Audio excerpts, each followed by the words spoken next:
Just 2 more episodes left, and Game of Thrones is ending forever. It's very difficult to cope with that fact, but yes, the books are still there, so we could, revisit through the pages.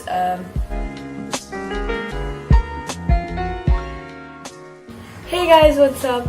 So I just watched the 4th episode of Game of Thrones season 8, and it was amazing. I mean, I just couldn't keep it in myself. I just have to talk to somebody about this. So let's discuss this. Right, so the episode starts with Jon, Daenerys, all the surviving people at Winterfell honoring the dead by burning their bodies. And as you all know, the previous episode had a lot of deaths. So we saw Ed die, Jorah, Lyanna, Beric. Right, so they all cremate their bodies. After that, Daenerys somehow realizes that there is Jon's bloodline, which could be a threat to her sitting on the Iron Throne, that is. And she gets a little worried about how this is going to play out once they take King's Landing. Then there was this nice little drinking game between Jaime, Brienne and Tyrion. And I love to see Tyrion smiling again and mingling with his brother and, just generally enjoying. Then when Brienne and Jaime move out of the room, poor Tormund is so sad and it's really cute.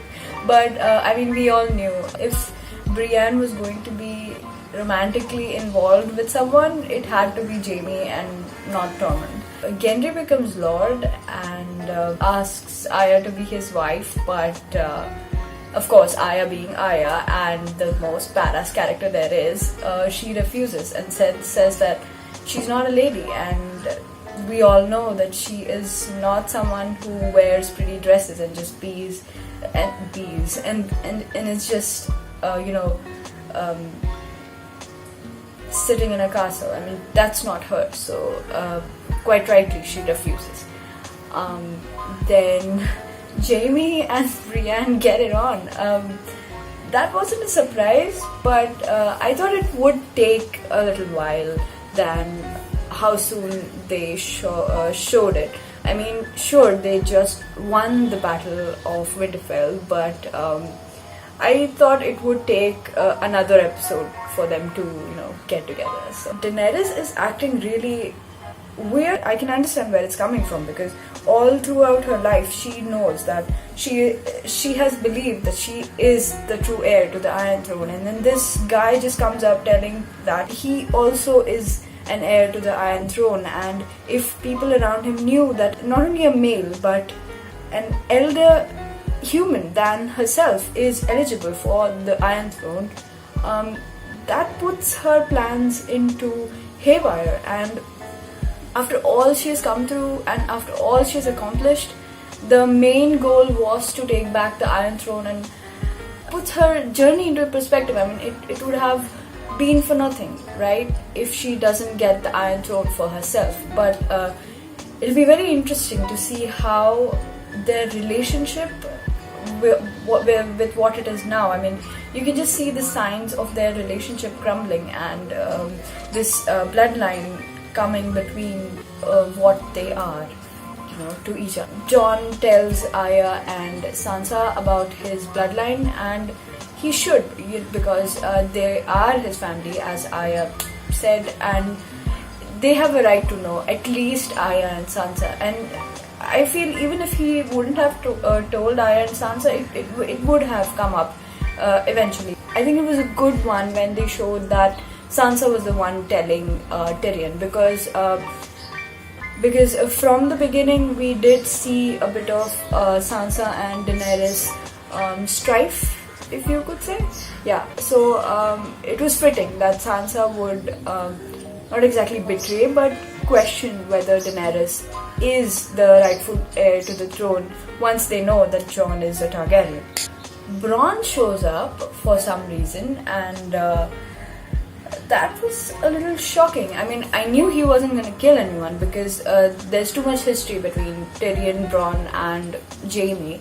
So I knew they would make a deal, as in, Cersei's offering you this much, I'll offer you double. Like some kind of agreement. It was kind of sad and sweet to see Tormund, Sam, and Gilly and Ghost go and leave Jon.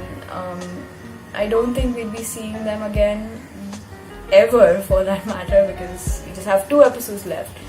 And it was very sweet, and thinking of all the things which Tormund, Sam, and Gilly, for that matter, did for Jon. It was a sweet moment. At this point, I thought the episode is quite normal. I mean, it just has a little political drama and, relationships breaking and new relationships forming. But then I did not expect the death. I mean, this is why I love the show. I mean, you're just enjoying the nice dialogues and the clever, conversations with characters who, if it wasn't for the Battle of Winterfell, and it's just amazing to see all these characters interact with each other, and then suddenly, out of nowhere, Rhaegal is dead, and you're just like, okay, what just happened?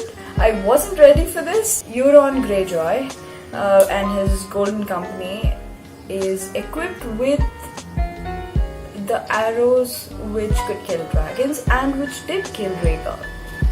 So that was a sad moment. I did feel for Dany because she already had lost Viserion, and losing Rhaegal was just it makes you hate Cersei, and that's what she has in her heart, and it just made the hate stronger. Jaime leaves for King's Landing. Sure, I did not think he would stay in Winterfell because of the prophecy, 1, and 2 because he has too much history with Cersei, so he has to be there when it all goes down. I mean, he won't leave her alone and just shy away in Winterfell. So that was fitting. I mean, he had to be.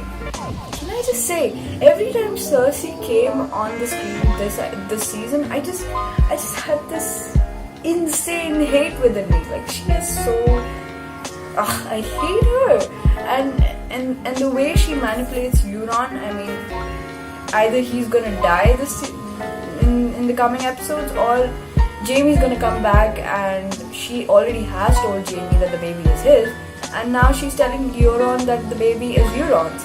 Maybe there'll be a face-off, and then Euron somehow understands that she would never marry him and, betrays Cersei or something. But he isn't going to survive. I think he's going to die. Oh, why don't we just go and tell Cersei to surrender? And if she refuses, that means we're the hero. We tried to stop the slaughter, but your Queen Cersei did not listen.